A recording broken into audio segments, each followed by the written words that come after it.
I want you, you. All I want is you. All I want is you.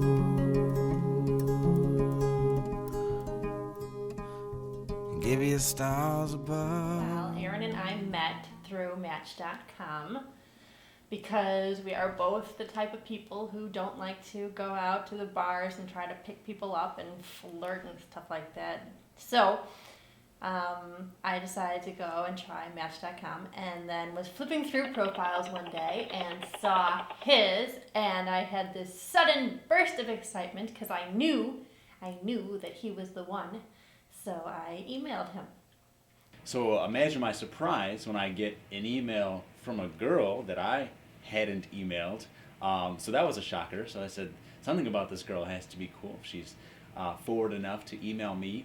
And lo and behold, she's this awesome person. I Googled him to make sure that he wasn't some crazy psycho on the internet trying to pick up random innocent girls. On our first date, Aaron was talking about how he was into stained glass, and I didn't really understand what he did with it or how he put it together or anything like that, but he said, no, it's so neat and we'll do that. And she was an excellent student.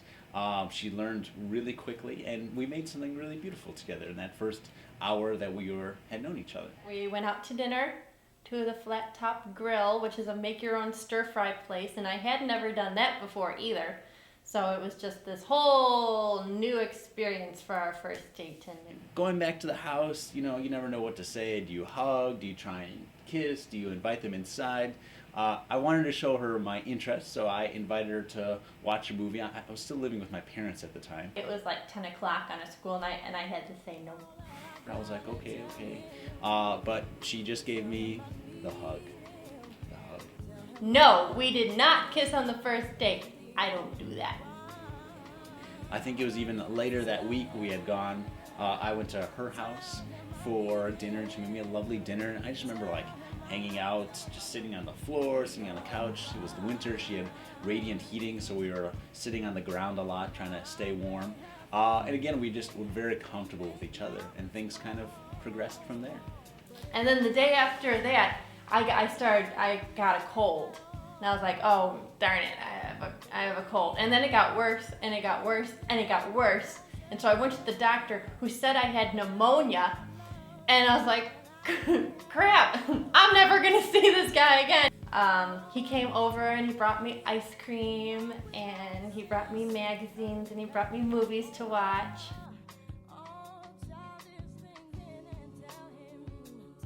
Pam is a doer. She will do anything for anybody, and particularly when it comes to making stuff. If there's a scarf that you need, before you even realize that you need it, there the scarf is waiting for you, wrapped around your winter jacket. Well, she's very gifted, I found out. She can do so many things, and she's very good at everything she does. She can build, she can sew, she can bake. She can stand on her hands and walk around. Well, when I think of Pam, I think of somebody who is this very interesting combination of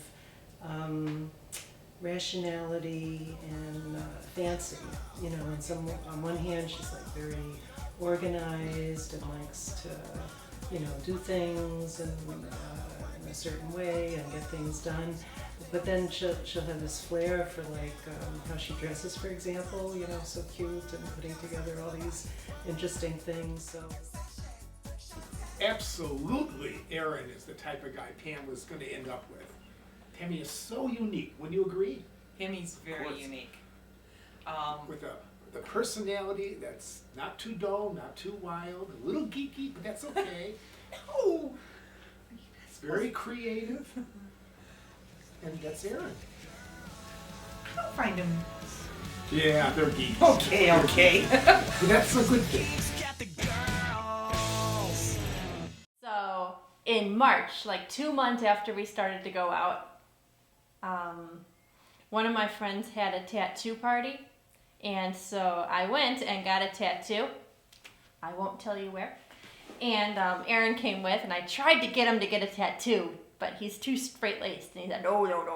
But he went with me. So after I got the tattoo, we were at my apartment, and it was hurting and stuff, because like tattoos do. And it was just so random that I got this tattoo with Aaron after I'd just known him for 2 months or so, and then he went with me to get it, and it was funny, and he said something about like, this will make a good story for our grandkids one day. And I was like, he's talking about our grandkids. He's the one. And from that day on, tattoo day, in March, 2 months after I met him, I knew that he was the one forever. And I felt like I could finally tell Pam that I loved her. We were talking and stuff, and he was like kind of squirming or whatever. And then he said, okay, Pam, I have something I have to tell you, but I never said this to anyone before, and you don't have to say anything, that's okay, but I just really think that I just need to tell you right now, so. And I said it, what I hadn't said, I said, I love you. And I was like, and it was just like the most wonderful thing ever, because like, those are like the 3 big words, and like he'd never said them to anyone, and I'd never said them, or I've never heard anyone tell me them and stuff, and so I was just like overjoyed, and here he is all nervous and stuff, and so I was like, I love you too. And she said that she loved me, which is one of the most special moments you can imagine. More special than getting engaged in front of 600 people, more special than winning any sort of award. It's telling the person you love that you love them and having them reciprocate that. When Aaron was in New York for a cousin's wedding, I overheard him on the phone with her and heard him tell her that he loved her. And I was so surprised to hear that, and it was very exciting to hear him say that and to know that he felt that way about this girl. There was a time when Aaron was like, I can't stand people who talk baby talk. That's just so annoying. And then just like, a few months into the dating process, he's like, okay, Pammy Whammy, I love you, honey bunny, baby. Well, from what I've seen, Aaron and Pam just love working on projects around the house together, at their house, and they've done some incredible things like in their front entryway and back entryway. And Pam and Aaron together. Wow. First, there was the one go-getter living his independent life. And there's the other go-getter living her independent life. And you bring the two together and oh my God, accomplishment is written all over it.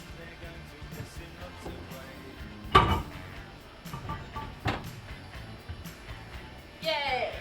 Oh! Package, but who knows, if anybody could achieve exactly what they set out to do, it would be these 2 people. They, I would think, don't sit still for a second. They build things and they make things, and their house is just a testament to all the things that they've done together. From the curtains to the table that Aaron made for Thanksgiving that can seat 16 people. And now I have a brother who can build me stuff whenever I want.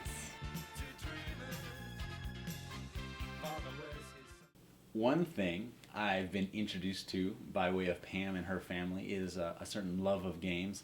I was more raised that if you didn't attack a political issue in an evening and come to some sort of resolution, then you really haven't accomplished anything. And I've found just the glory in just playing a game. And then when they come here to our house, we play games. They also think together, so when they're playing games, which they like to do, we've gotten to like to do over some of our own resistance. He's coming along. He's doing real well. Real well, games. Not much talking, more playing. It's real good.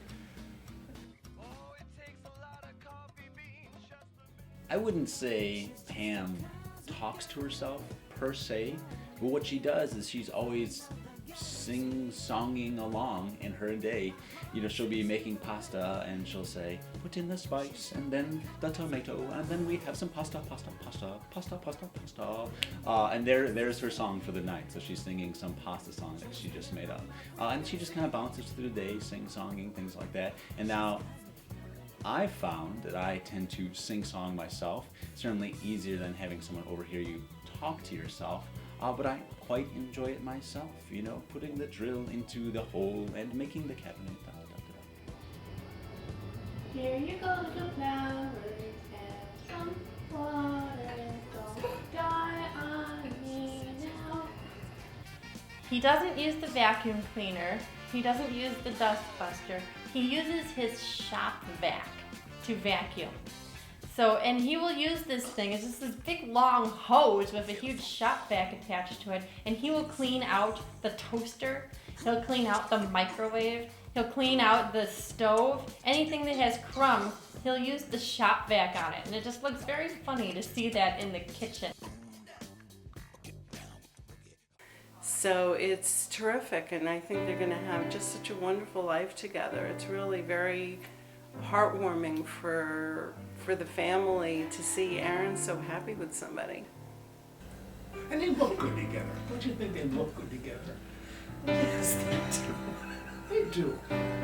I think that Aaron and Pam make the perfect couple. I feel complete joy and happiness regarding this union and the future of their life together and their family, and I hope that we'll be connected together with them until death do us part.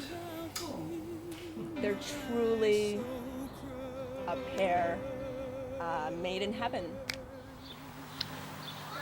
Well, they look like they love each other very much. They complement each other. They work very well together.